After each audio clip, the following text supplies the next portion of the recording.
Welcome to this look at the next blog from Giants from Farming Simulator regarding FS22 and the parallax occlusion terrain, parallax occlusion mapping.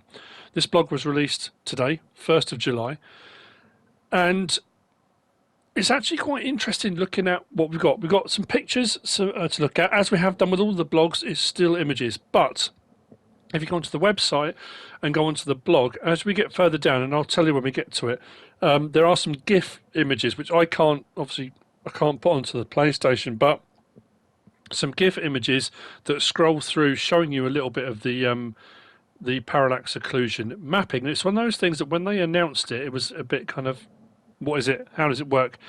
You know, unless you're really into your computing, modding or whatever it is you do, a layman's perspective, you're not necessarily going to know what it is.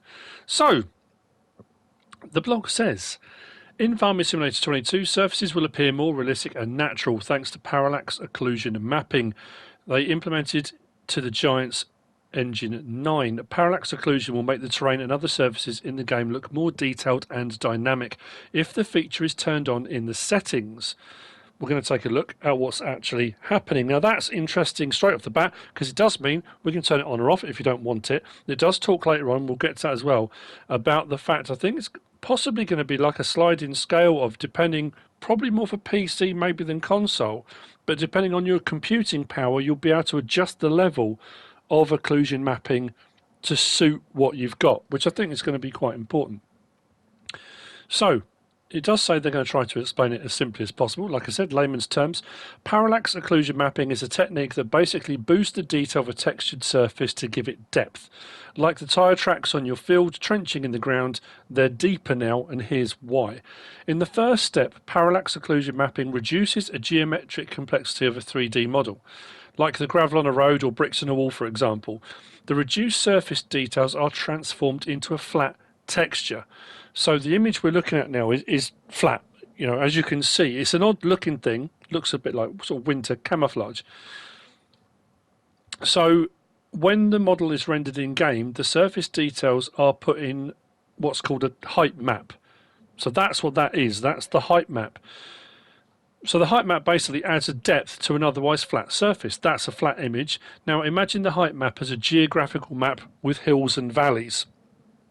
Different colours mean different depths, as you can see in the height map. The darker the surface, the deeper it is. Based on this info stored in the image, the surface is then reconstructed in the game, appearing three-dimensional and realistic. Now, the way I'm kind of looking at it is, imagine someone gives you a piece of paper with a circle drawn on it and says to you, that's an apple. It's not. It's a circle.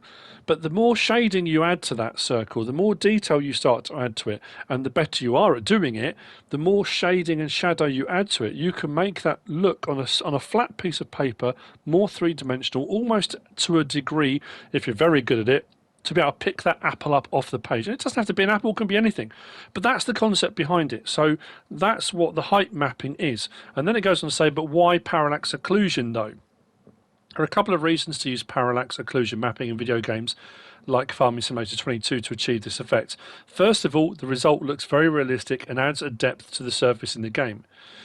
Then it goes on to say, look at these visualizations of surfaces gaining depth. Now, those are the GIFs, which obviously I can't show you. But it is quite impressive how it works. Then, of course, we come down to performance. It is performance friendly. The degree of parallax occlusion mapping is determined by your hardware and graphical settings.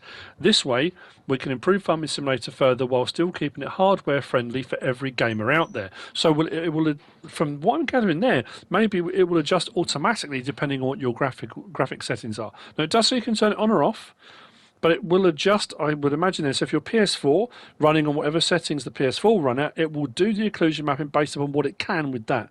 If you're on PS5, it will adjust for that. If you're on PC, again, it will adjust depending on what your computing power is going to be. If your system can handle it, crank up the settings and you'll get the best possible result. If not, don't worry. You can still play Farming Simulator 22 with lowered settings and parallax occlusion turned off if you want to. So how will the game look? So we move on to the next set of pictures. Now, again, we've got some GIFs, but I've got some pictures to show you.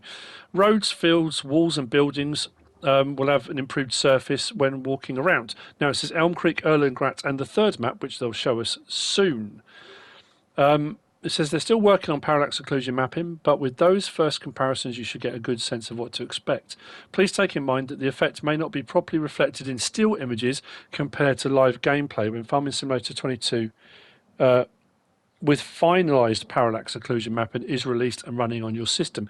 It's always a bit harder to say, but looking at the pictures with the POM on, POM off on the left, POM off on the right, POM on, you can definitely see more of a depth. I mean, that's the whole point behind it. And it's just by adding an extra shading, it just gives you a little bit more. Take a close look at the ground. Doesn't it seem like you feel more alive walking on this rocky path? Now, that's what I was going to say as well. The rocky path one, if you look more to the top right on the POM on, and then top left, you can definitely see more at the top of the picture. The bottom of the picture, not as much. The shading and shadow, it's there. You can absolutely see. But as you move up the picture, you can definitely see that depth added in. It looks more like sharp stones and rocks than it does sort of smooth, flatter ones on the left-hand side. Which is also the same for the final picture, the last picture we're looking at now, which is, you know, the sort of dirt turned over. And again, it's not as obvious to see straight off the bat, but when you kind of look a little bit closer, the left-hand one is a bit darker overall. But I think that's the point. It brings up the lighter highlighted areas, darkens the deeper ones, and that's where you get your contrast. That's the big difference between the two. It's fascinating to find out a little bit more about it and understand it. Is it going to have, I know people are going to start asking those questions with regard to will it make a difference to how your vehicles move across the terrain and that kind of thing. Will it give us divots and ruts? Will we have proper three-dimensional terrain? I think it's more a visual as it stands at the moment. From what I can gather from it, it's more of a visual. I hope that's been helpful, informative. It's what what's on the blog, what we've had available to have a look at today. So yeah, parallax occlusion mapping, parallax occlusion terrain, coming soon on Farming Simulator 22. Hope you found this useful and informative in some way, shape or form. If you have, please give us a like. If you don't subscribe yet, please do. If you want to leave a comment, feel free. And if you want to share this video, then please be my guest. Whatever you should choose to do. Thanks for watching.